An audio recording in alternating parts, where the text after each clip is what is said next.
Évoquons pour commencer la situation de marché et les différents scénarios qui se présentent aux investisseurs pour les prochaines semaines avec Arnaud Faller qui nous rejoint par téléphone, le directeur des investissements de CPR Asset Management. Bonjour Arnaud, bienvenue. Bonjour Grégoire. Merci beaucoup d'être avec nous. Vous venez de publier vos scénarios pour les 3 prochains mois chez CPR Asset Management, des scénarios qui sont un peu plus resserrés désormais. Il y a quelque chose d'assez binaire, j'ai l'impression, pour les investisseurs dans les prochaines semaines, Arnaud.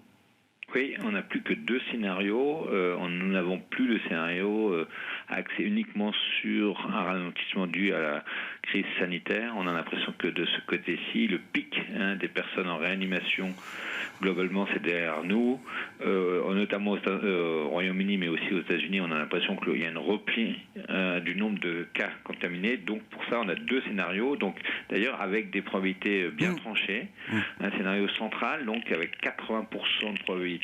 On voit une normalisation graduelle de la politique monétaire. On sait très bien que c'est les banquiers centraux, et notamment la Fed, mais on va parler aussi de la BCE, qui vont être clés pour l'année 2022. Donc dans ce scénario central, on voit la Fed évidemment qui commence à remonter ses taux, mais de manière graduelle, donc avec des pas effectivement de 25 et pas des pas de 50 comme évoqué juste à l'instant. On verrait plutôt 4 hausses en tout, et on verrait une réduction de la taille du bilan de la Fed qui pourrait être annoncée début mai. C'est-à-dire qu'il commencerait à en discuter lors du FOMC de mars et annoncer début mai pour une implantation en juin. Alors, de quel montant parle-t-on? L'ordre de grandeur, on sait qu'ils vont commencer a priori plutôt par les titres hypothécaires, donc les fameux MBS. Donc plutôt, en gros, on ne réinvestit plus les tombées des MBS à hauteur de 50 milliards, par exemple, par mois. Et on fait de même pour les titres d'État, donc aussi l'ordre de grandeur 50 milliards par mois. En tout cas, quelque chose de graduel, même si on voit bien que même si, par exemple, il y a quelques statistiques qui pourraient apparaître décevantes, comme par exemple celle de vendredi prochain, où ça risque d'être percuté encore par Omicron momentanément, mais on n'a pas l'impression que la Fed va trembler et que, en gros, c'est vraiment l'année où elle inverse les choses, elle remonte ses taux, elle baisse la taille de son bilan. Dans ce scénario-là, on voit donc les taux poursuivent leur hausse, mais pas de manière aussi rapide que la manière de janvier. Donc en gros, légèrement en dessous de 2 sur les taux longs américains le 10 ans, mais ça permettrait aux actions de remonter un peu, mais beaucoup plus, il me semble, en zone euro et au Japon qu'aux États-Unis. On aurait aussi des marchés émergents qui pourraient faire un peu mieux que les États-Unis, mais c'est pas encore des points d'entrée massifs. C'est intéressant, Arnaud, parce que dans le délire hawkish du moment qui s'empare de certaines banques, les calls vont de 3 hausses de taux à 7 hausses de taux avec des pas de 50 points de base, etc. Vous affichez là un scénario relativement modéré, 4 hausses de taux, réduction progressive, graduelle du bilan qui ne serait pas trop agressive. Vous mettez quand même 80% de probabilité sur cette idée-là. Oui, parce que... Non, mais c'est bien, ça permet de... La Fed, encore une fois, la Fed a... Certes, il y a eu un changement clair depuis décembre, mais ils ont ouvert tous les tiroirs, c'est-à-dire à partir de quand on monte les taux, quel pas, et maintenant aussi la réduction de taille du bilan, mais maintenant, en gros, il nous semble qu'ils vont réaliser à peu près ça. Et d'ailleurs, lors de la dernière conférence de presse, ils ont dit qu'ils étaient plutôt à l'aise avec les anticipations de marché. À l'époque, c'était plutôt l'ordre de grandeur 4 hausses. Bon, donc dans 80% des cas, ils font ça, c'est-à-dire que c'est clairement pas très bon pour le marché obligataire. En revanche, c'est pas un handicap pour le marché action. Je comprends. Les 20% de scénarios adverses, alors, Arnaud? Les 20%, c'est à la fois, c'est quoi? C'est effectivement cette fois-ci l'inflation qui surprend encore plus à la hausse. Et on a aussi, donc ça veut dire quoi? Ça veut dire que la Fed pourrait non seulement donc réduire la taille de bilan via le non-réinvestissement de titres qui arrivent à échéance, mais surtout aussi, pourquoi pas, des cessions de titres dans la taille pour aller encore plus vite. Et puis on aurait aussi la BCE qui pourrait surprendre, parce qu'on en parle peu, mais c'est vrai qu'elle a annoncé un quasi statu quo sur 2022. Dans ce scénario-là, en fait, elle revient donc sur cette annonce de statu quo. On voit bien que les anticipations sur l'inflation en zone euro qui devrait rebaisser vers 2%, non, c'est pas certain. Et dans ce scénario-là, on aurait des hausses des taux évidemment plutôt au dernier trimestre. Mais cette fois-ci, ça pourrait surprendre un peu les marchés et les intervenants. Dans ce cas-là, on aurait une hausse des taux assez violente, aussi bien aux États-Unis, mais même un peu aussi, malgré tout, zone euro, qui pourrait marquer le coup. Donc, par exemple, aux États-Unis, 2,5 sur le taux de 10 ans. Donc avec un scénario, beaucoup de gens ont 2,5 à horizon fin d'année. Dans ce scénario-là, on aurait 2,5 à horizon 3 mois. C'est la grande différence. Et donc on aurait les actions qui seraient à la limite la poursuite de mouvement de janvier, donc une baisse de l'ordre de grandeur de 12,5% aux États-Unis.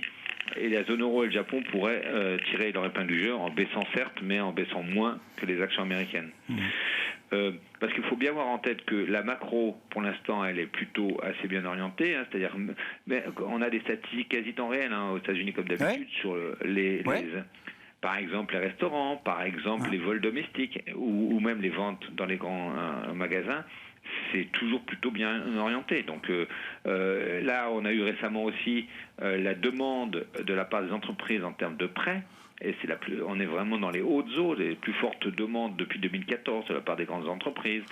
Du côté immobilier ou consommation, aussi bien les crédits immobiliers que les crédits consommation, ça se tient plutôt bien. Alors, il faut regarder si les conditions de financement, qui sont en train un tout petit peu de se resserrer, notamment parce que la Fed va remonter, etc. Mais pour l'instant, même si ces conditions de financement reviennent au niveau pré-Covid, donc 2019, il n'y a pas à ce jour d'effet sur la demande qui est toujours très forte.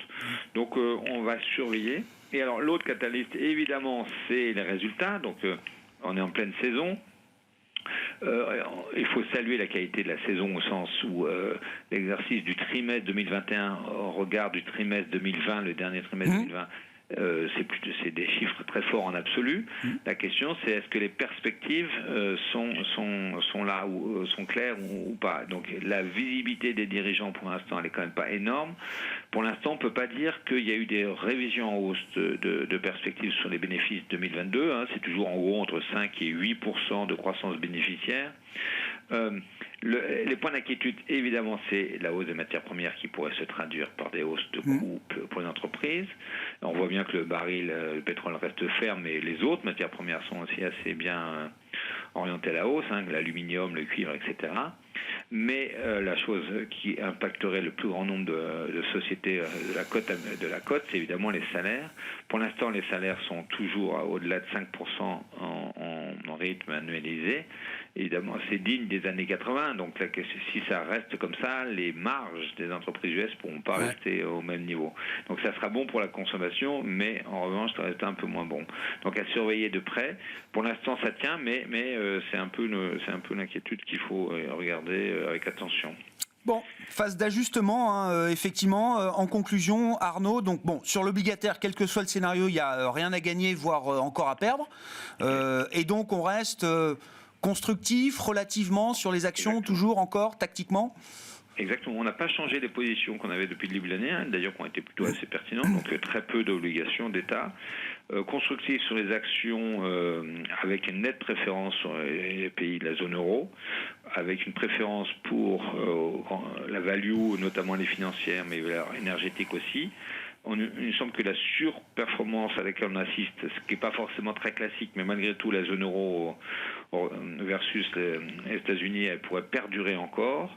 Et notamment jusqu'au deuxième semestre, où là, on aurait déjà atteint les cibles de taux. La Fed aura complètement annoncé la totalité de son calendrier et les mesures en détail. Et dans ce cas-là, le cycle en faveur des valeurs croissance pourrait reprendre. Mais avant, on a en tête qu'il vaut mieux rester value pendant cette période-là. Et côté émergent, regardez les points d'entrée, mais c'est pas sans précipitation. Ils ont sous-performé nettement en 2021, donc évidemment ça peut être tentant, mais y aller avec parcimonie. Il y aura peut-être des points d'entrée sur l'année 2022. Merci beaucoup Arnaud. Merci pour ces scénarios tactiques à 3 mois que vous nous avez présentés. Arnaud Faller qui était avec nous, le directeur des investissements de CPR Asset Management.